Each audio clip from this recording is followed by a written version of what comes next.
Shalom. I want to start off by giving all praises to Yahweh, Bahashem, Yahweh Shai, Bahashem Rakakwadash. Yahweh is the true, holy, and powerful name of the Heavenly Father. Bahashem meaning in the name. Yahweh Shai is the true, holy, and powerful name of His only begotten Son, who is the Savior of the nation of Israel. Starting off with the elect within the nation of Israel. Israel consists of you so-called Negroes, Hispanics, and Native Americans, as well as you Israelite foreigners scattered abroad that may look like the nations where you've been scattered to, but are Israelites.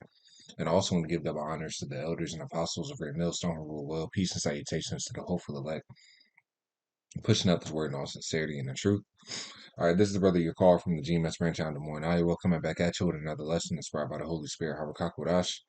And this is going to be another addition to the series the Spirit's on me to do, entitled "That They Might There Keep Their Statutes."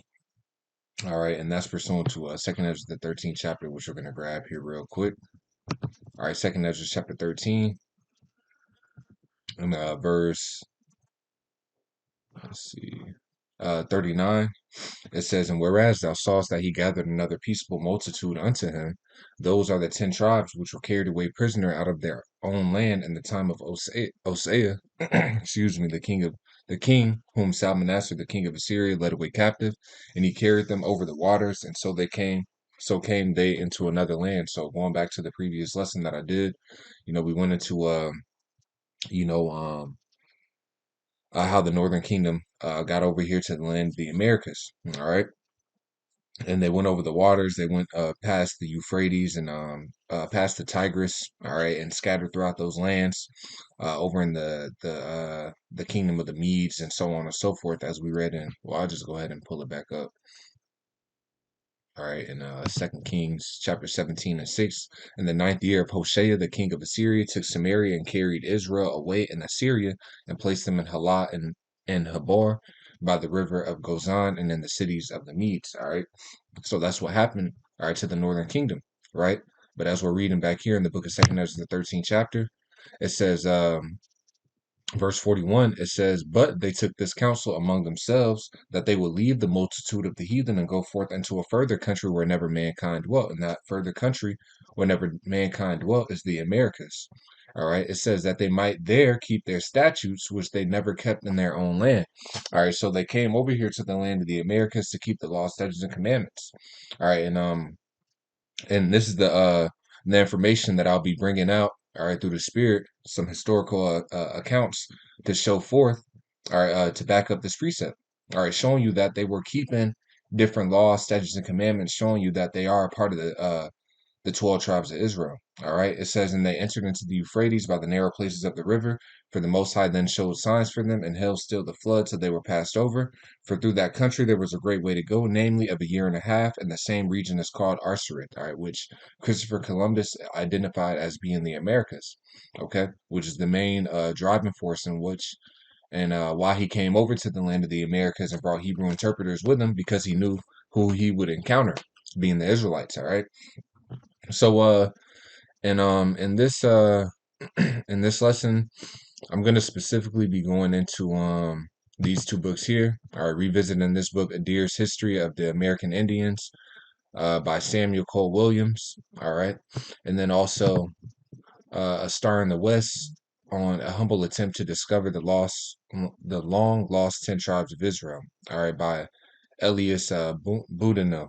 All right, and what I'll be going into is the dietary laws that was observed by the conquistadors Esau, that they were keeping, and why, and their reasoning on why they were keeping those particular laws. All right, and then also a, a key point is how they were not eating the thighs, all right, of particular animals, man. All right, which relates back into an Israelite custom that we have that we'll read in Genesis 32nd chapter. All right, so without further ado, let's hop into it. So we're gonna go to Deere's History of the American Indians, and we're gonna start. Let me see. All right, we will start at page 136. All right, so it says argument 12. It says, "Like the Jews, the greatest part of the Southern Indians abstain from most things that are either in themselves or in general apprehension of mankind loathsome or unclean. Where we find a deviation from that general rule among any of them, it is a corruption either owing to their intercourse with the Europeans or having contracted an ill habit from necessity. All right, because as we're going to read in different accounts, all right, there were certain laws that they were keeping, but when Esau came over, they began to fall even more away from keeping those particular laws. It says they generally affix very vicious ideas to the eating of impure things, and all their prophets, priests, old warriors, and war chieftains, before they enter on their religious duties, and while they are engaged in them, observe the strictest abstinence in this point. Formerly, if any of them did eat in white people's houses, or even of what had been dressed there, while they were sanctifying themselves, it was deemed a dangerous sin of pollution.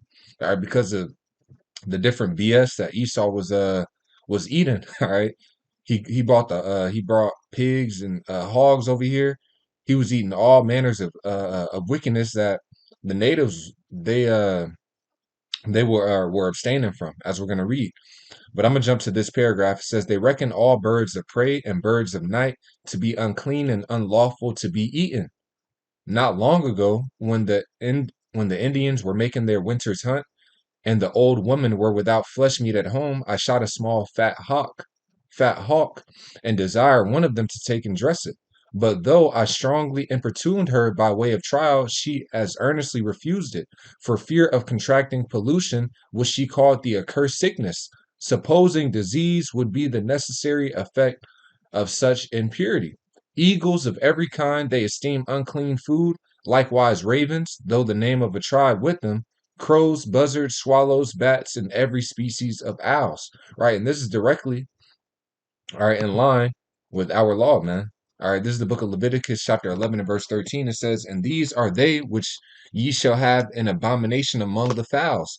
They shall not be eaten. They are an abomination. The eagle, the ossifrage, and the osprey, and the vulture, and the kite after his kind, even every raven after his kind, and the owl and the nighthawk, and the cacao and the hawk after his kind, and the little owl and the cormorant and the great owl, and the swan and the pelican and their gear eagle, and the stork and heron, and the heron, Salaki, and the stork, the heron after her kind, and the lapwing and the bat." All right. So these are all of our these are the fowls that were unclean and abomination unto us, which they were refraining from eating. All right. So going back, it says it says and they believe that swallowing flies, mosquitoes, or gnats always breed sickness or worms according to the quantity that goes into them, which, though it may not imply extraordinary skill in physics, shows their retention of the ancient law, which prohibited the swallowing of flies. All right. So this is according to, once again, our law. So let's go back to the book of Leviticus, and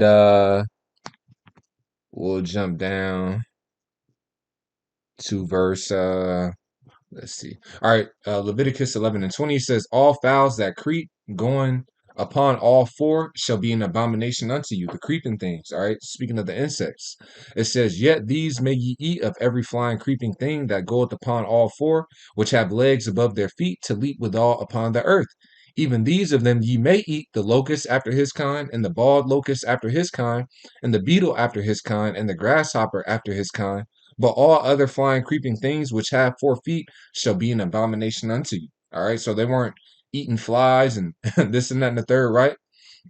Because they were considering those things unclean. All right. And that they would suffer a judgment for it if they were eating those things. All right. So it says, let's see.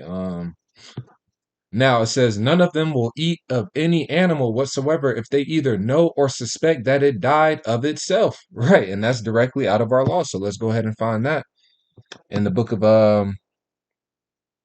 actually that one we're gonna go to Deuteronomy. All right, Deuteronomy chapter 14 and verse 21, it says, "But ye shall not eat of anything that dieth of itself. Thou shalt give it unto the stranger that is in thy gates, that he may eat it, or thou mayest sell it unto an alien, for thou art an holy people unto the Lord Yahweh thy power. Thou shalt not seat the kid and his mother's milk." All right, so we see clearly that what? We are supposed to eat animals that dieth of itself. And this is a custom, this is a law that they were found still keeping when Esau came over here. All right, it says none of them will eat of any animal whatsoever if they either know or suspect that it died of itself. I lately asked one of the women the reason of throwing a dunghill fowl out of doors on the corn house. She said that she was afraid Ufe Abika Haxi Ele, it died with the distemper of the mad dogs, and that if she had eaten it, it would have affected her in the very same manner. All right, so the animal was sick, all right, and it died of itself. So she was like, I can't eat that. All right. But it says, I said, if so, she did well to save herself from danger, but at the same time, it seems she had forgotten the cats. She replied, because when she threw it outside, he's alluding to the cats going out and eating it, right? So it says, she replied that such impure animals will not contract the accursed sickness on the account of any evil thing they eat, but that the people who ate the flesh of the swine that fed on such polluting food would certainly become mad. Okay, so showing you that they were abstaining from swine and different things of that nature, all right, which further backs up that second Ezra, the 13th chapter, that they came here to keep their laws, which they were still found keeping when they came over here. All right, when Esau brought his ass over here. Okay.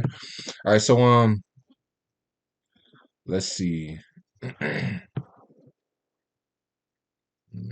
gonna skip that one.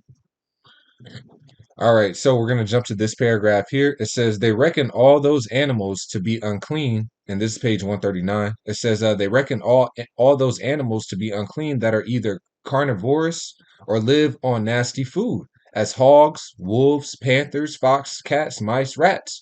Right now, let's go to our law. We're going to jump back up to the top of Leviticus.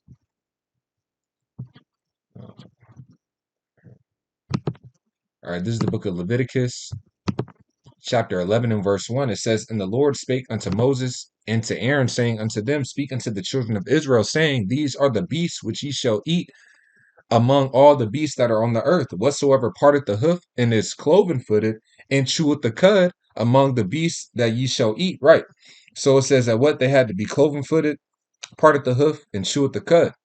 Now, chewing the cud, all right, it's actually the cud is the process of an animal that would digest its food, all right, and a certain part of the stomach, and then it would pretty much regurgitate it, and then the animal would chew it down, all right, swallow it back down, regurgitate it again, all right, getting the most nutrients out of it, all right.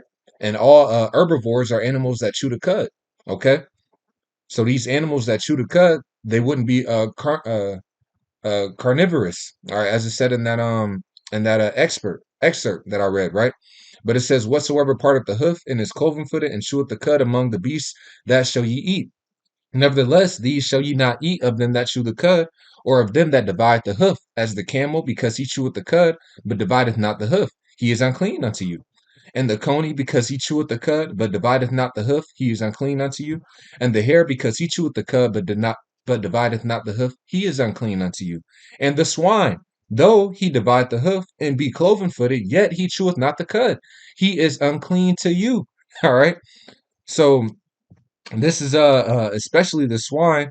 All right, we're gonna read about how they were completely refraining from eating it, man. They looked at it as such an abomination to eat swine, man. When Esau came over here with them hogs and he was eating them, man, they was looking at Esau crazy as hell. All right, but it says, of their flesh shall ye not eat, and their carcass shall ye not touch. They are unclean to you. All right, so let's go back to the book. It says, they reckon all those animals to be unclean that are either carnivorous or live on nasty food, as hogs, wolves, panthers, fox, cats, mice, rats. It says, and if we accept the bear, they deem all beasts of prey unhallowed and polluted food. All amphibious quadrupeds, they rank in the same class. Our old traders remember when they first began the custom of eating beavers, and to this day none eat of them except those who kill them. Though the flesh is very wholesome on account of the bark of the trees they live upon. All right, so they began to go off. All right, pretty much. But it says, it must be acknowledged they are all degenerating apace, meaning that what? They're falling away from keeping certain laws and customs. that they were upholding before Esau came over, insomuch that the Choctaw Indians, on account of their scantiness of ammunition while they traded with the French, took to eat horse flesh and even snakes of every kind. Though each of these species and every sort of reptiles are accounted by the other neighboring nations impure food in the highest degree, and they ridicule the Choctaw for their cannibal apostasy and term them in common speech the evil, ugly Choctaw. Right. So the other neighboring tribes that got word of Choctaw Indians are eating horse flesh and snake skin and all this madness. All right. They begin to separate themselves from them, man. All right. And look and frown upon them. So showing you that this was something that was being upheld, all right, amongst all those different nations. Okay. It says and that's pretty much it on that on that portion. All right, it says I have already shown their aversion to eating of unsanctified fruits, and in this argument that they abstained from several other things contrary to the usage of all the old heathen world. It may be objected that now they seldom refuse to eat hog's flesh when the traders invite them to it, but this proceeds entirely from vicious imitation, and which is common with the most civilized nations. When swine were first brought among them, they deemed it such a horrid abomination, and any of their people, if it says in any of their people to eat that filthy impure food, that they excluded the criminal from all religious communion in their circular townhouses or in their quadrangular holy ground at the annual expiation of sins equally as if he had been eaten unsanctified fruits. After the yearly atonement, showing you that they were keeping certain high holy days as well. All right, even throughout this book, they speak about how they were keeping the Passover. They weren't breaking the bones of the beast that they would eat at the Passover, which is according to our law. All right, they had a feast of first fruits. Okay, that they were keeping. Now, certain things they were going off and how they were keeping it, but they were still keeping a particular holy days, man. All right. But it says, after the yearly atonement was made at the temple, he was indeed readmitted to his usual privileges. Formerly, none of their beloved men or warriors would eat or drink with us on the most pressing invitation through fear of polluting themselves. They deemed us such impure animals. Our eating the flesh of swine and venison with the gravy in it helped to rivet their dislike, for this they reckoned as blood. All right. So they was not dealing with Esau's dietary or the hogs that he was bringing in, man. Okay, not cooking their food all the way. All right, with the blood in it, man. They were abstaining from that. It says, once asked the Archimagus to sit down and partake of my dinner. All right, now and I'm not sure. I think Archimagus is just like a leader or a head. Okay. But it says to sit down and partake of my dinner. But he excused himself, saying he had in a few days some holy duty to perform, and that if he eat evil or accursed food, it would spoil him, alluding to swine's flesh. Though most of their virtue had lately been corrupted, in this particular they still affix vicious and contemptible ideas to the eating of swine's flesh, insomuch that shukapa, swine eater, is the most appropriate epithet they can use to brand us with. They commonly subjoin akingapa, eater of dunghill fowls, both together signifying filthy, helpless animals. By our surprising mismanagement and allowing them a long time to insult, abuse, rob, and murder the innocent British subjects at pleasure without the least satisfaction, all the Indian nations formerly despised the English as a swarm of tame fowls and termed them so in their set speeches. All right. But I just want to bring out those different points showing you that they were keeping the dietary law even when they came over. All right, let's see. We'll read this last paragraph. All right, it says the Indians, through a strong principle of religion, abstain in the strictest manner from eating the blood of any animal, as it contains the life and spirit of the beast, and was the very essence of the sacrifices that were to be offered up for sinners. And this was the Jewish opinion and law of sacrifice. All right, Leviticus.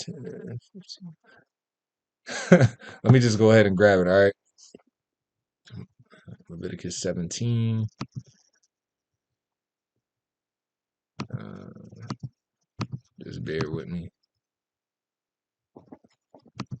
Yep, Leviticus 17, and I'm actually gonna start at verse 10. I think they started a little bit later, but Leviticus 17 and 10. It says, "And whatsoever man there be of the house of Israel or of the strangers that sojourn among you that eateth any manner of blood, I will even set my face against that soul that eateth blood, and will cut him off from among his people. For the life of the flesh is in the blood, and I have given it to you upon the altar to make an atonement for your souls, for it is the blood that maketh an atonement for the soul. Therefore I said unto the children of Israel, no soul of you shall eat blood, neither shall any stranger that sojourneth among you eat blood." Okay. It says, "And whatsoever man there be of the children of Israel, of the strangers that sojourn among you, which hunteth and catcheth any beast or fowl that may be eaten, he shall even pour out the blood thereof and cover it with dust. For it is the life of all flesh, the blood of it is for the life thereof. Therefore I said unto the children of Israel, ye shall eat the blood of no manner of flesh, for the life of all flesh is the blood thereof.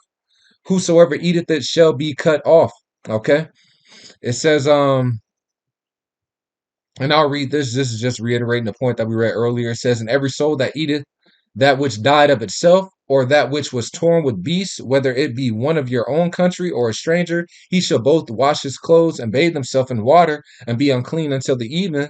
Then shall he be clean. But if he wash them not, nor bathe his flesh, then he shall bear his iniquity." All right. So showing you that what? In our law, we aren't supposed to be eating blood. Okay, that's why we have to have our food. That's why we have to have our food cooked thoroughly. All right, you got Esau that he'll get his steak rare. All right, blood all in it, man. All right, that's not how we're supposed to eat our food, and that's what they were still upholding. Okay, so going back to this, it says it says, "For the life of the flesh is in the blood, and I have given it to you upon the altar to make an atonement for your souls, for it is the blood which maketh an atonement for the soul." When the English traders have been making sausage mixed with hog's blood, I have observed the Indians to cast their eyes upon them with the horror of their reputed forefathers when they viewed the predicted abomination of desolation fulfilled by Antiochus and the defiling the temple. All right, so yep, in this paragraph here, it says, "An instance lately happened which sufficiently shows their utter aversion to blood. A Chickasaw woman, a domestic of one of the traders, being very ill with a complication of disorders, the Indian physician seemed to use his best endeavors to cure her, but without the least visible effect. To preserve his medical credit with the people, he at the last described her ailment to the eating of swine's flesh, blood, and other polluting food, and said that such an ugly or accursed sickness overcame the power of all his beloved songs and physic. And in anger, he left his supposed criminal patient to be punished by Laok Ishatahulo." It says, "I asked her some time afterwards what her ailments were, and it says what her ailments were and what she imagined might have occasioned them. She said she was full of pain, that she had Abika Ukpru, the accursed sickness, because she had eaten a great many of fowls after the manner of the white people, with the Issa Ukpru, accursed blood in them." All right. So she was eating unlawful foods. Okay. And then not only that, all right, whatever fowls that Esau was eating that was unlawful, but then it still had the blood in it on top of that. All right. So then she accredited her sickness to that. It says, in time, she recovered and now strictly abstains from the tame fowls unless they are bled to death for fear of incurring future evil by the like pollution. Okay, so they were keeping these traditions, man, our customs. Okay, even by the time that Esau came over here, man. All right, now the last thing that I'm gonna grab on this is how they were even not eating the thighs. All right. As a matter of fact, it's a couple pages over, I think. Just bear with me. All right, so this is back here. Oh, Salakia. Just bear with me. Some of these books you gotta borrow for an hour. All right, and then you gotta keep reborrowing it. All right, but Let's see, we at page 144. Call all you All right, so this is page 144. It says, under this argument, I must observe that aibi signifies the thigh of an animal, and pata, tekel, the lower part of the thigh, or literally the hanging of the foot. And when in the woods, the Indians cut a small piece out of the lower part of the thighs of the deer they kill, lengthways and pretty deep. Among the great number of venison hams they bring to our trading houses, I do not remember to have observed one without it, from which I conjecture that as every ancient custom was designed to convey either a typical or literal instructive lesson of some useful thing, and as no usage of the old heathen world resembled this custom, it seems strongly to point at Jacob's wrestling with an angel and obtaining for himself and his posterity the name Yasharallah, all right, divine guide, or one who prevails with omnipotent, Salaki, which it literally means he prince of power, all right, he prince of God, all right, or loosely translated, he son of God. All right. But it says, and to the children of Israel, not eating the sinew of the thigh of any animal to perpetuate the memory of their ancestors' sinew being shrunk, which was to obtain the blessing. All right. So let's go ahead and read that. All right. Because only an Israelite would be keeping this custom, man. All right. This is the book of Genesis, chapter 32.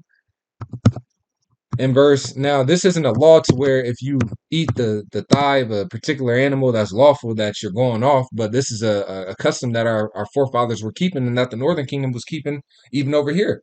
But it says Genesis 32 and 24, and Jacob was left alone, and there wrestled a man with him until the breaking of the day. And when he saw that he prevailed not against him, he touched the hollow of his thigh, and the hollow of Jacob's thigh was out of joint as he wrestled with him. And he said, let me go, for the day breaketh. And he said, I will not let thee go, except thou bless me. Verse 27. And he said unto him, what is thy name? And he said, Jacob. And he said, thy name shall be called no more Jacob, but Israel. For as a prince hast thou power with the Most High and with men, and hast prevailed. And Jacob asked him and said, tell me, I pray thee, thy name. And he said, wherefore is it that thou dost ask after my name? And he blessed them there. And Jacob called the name of the place Peniel, for I have seen the Most High, I have seen God face to face, and my life is preserved. And he passed over Penuel, the sun arose upon him, and he halted upon his thigh. All right. So what? His thigh got taken out of joint, okay, because of him wrestling the angel for that blessing, right? But verse 32, therefore the children of Israel eat not of the sinew which shrank, which is upon the hollow of the thigh until this day, because he touched the hollow of Jacob's thigh and the sinew that shrank. Now, why else would these natives be keeping that? Okay. All right. This is showing you that they're Israelites, man. Okay, just further proof. But it says the Indians always sew their moccasins with deer sinews, though of a sharp cutting quality, for they reckon them more fortunate than the wild hemp. But to eat such, they imagine would breed worms and other ailments in proportion to the number they eat. And I have been assured by a gentleman, it says, I've been assured by a gentleman of character who is now an inhabitant of South Carolina and well acquainted with the customs of the northern Indians, that they also cut a piece out of the thigh of every deer they kill and throw it away, and reckon it such a dangerous pollution to eat it, as to occasion sickness and other misfortunes of sundry kinds, especially by spoiling their guns from shooting with proper force and direction. Now, as none of the old heathens had such a custom, must it not be considered as of Israelitish extraction? All right. See, even these other heathens, they were never keeping that custom, man. Our forefathers were keeping that custom. Okay, our people were keeping that custom. All right. But that's it. That's pretty much it on that. Now I'm gonna go ahead and bring up an excerpt from the other book here, A Star in the West, just to further go into how they were not eating the thigh. All right. I'll read two excerpts. Now these are different people that were living in different areas, man. All right. Or had accounts of coming in contact with Indians in different areas. All right. Some of them were in North America, some were in South America. Okay, different tribes, right? But they were keeping this common custom. All right, but it says, let's see, right here on page 179 of A Star in the West, it says, they are very loving to one another. If several came to a Christian's house and the master of it gave to one of them victuals and none to the rest, he would divide it into equal shares amongst his companions. If the Christians visited them, they will give them the first cut of their victuals. They never eat the hollow of the thigh of anything they kill. All right. It says, and if a Christian stranger came to one of their houses, in their towns, he was received with the greatest hospitality, and the best of everything was set before him, and this was often repeated from house to house. All right, but just wanted to bring out that excerpt to show you that they were not eating the thighs, which is the Israelite custom that we just read in Genesis. All right, we're going to end it off on this paragraph, Lord's will.